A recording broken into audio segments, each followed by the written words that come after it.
Shankel la tine toy kere duel ngayana metanare duel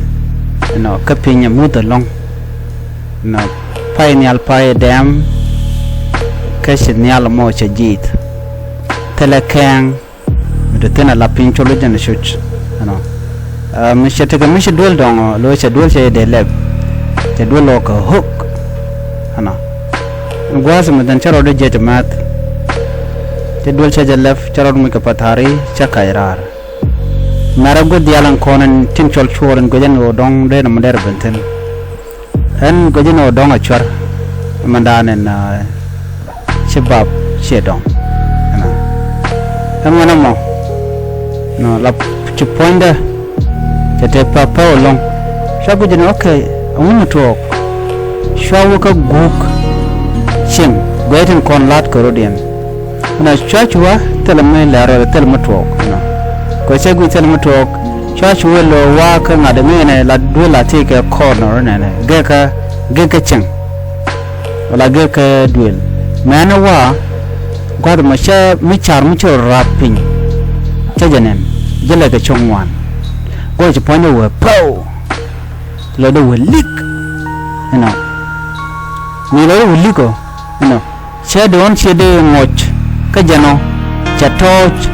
bup ka shuk dangwan mi shatro bup ka shuk dangwan kai cha patari ngwadmo manjala gaje sawang de chamber sawang de pede te wang to der wang de bol to charanyal go chiloda cha kajelong chaw ka mu na mo no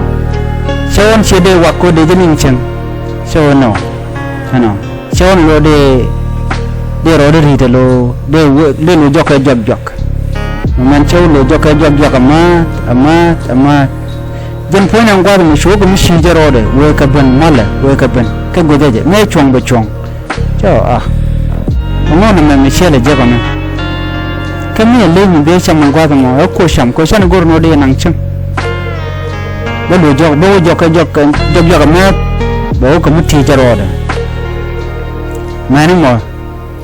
cha gor mo bang wan je tin ka wor mu jeje jen gwa da menen waje rup kajen jum da karo da choro chuyor ku kalon gwa tamo jen ta danen china moje chu to ka je che chu ngoi ku kal alo mun che ngoi ko cheru mai tin long ga ye ga dialo no e ko cham ko tel mutu ku den gwa mu chama pam tele jen patare dan ta titkada choro chu biu ku kal jen ni gor jeno borar ka wer moyro do ka bit ke ka mut ko jen la te ka te la jel ka wer ti kon ka ngach gor no jen bigad bo bigi jako chicken ba jel ka wer bo mutene de barar ka la jel la nero kene dok kene ngwana na la rodi ne ker waran werar we mulerar chira wonang je ka wer a ker ne tin content duel bu ko rar kel jen bo kulo gwa mi yorar korwadu ngebe no tegdu ke sabu ngwado mo pindan te kele ti chamkana re dwaran kon were te gutun wannan shiglet karodian janana goran wo de lar yana mene lar jagadi chene ka chajal ka wer pinte kele kamo narara na lawe rara ngwan wuni ka lawe rara ngwan anyo nyaka dur ko bi dol shup karo ke dog bukana tolten ko bukan telana dia pegane da domne bukan ka kula jako bukan ka tak anyok aran si go no jenba ba wujen re gom mega content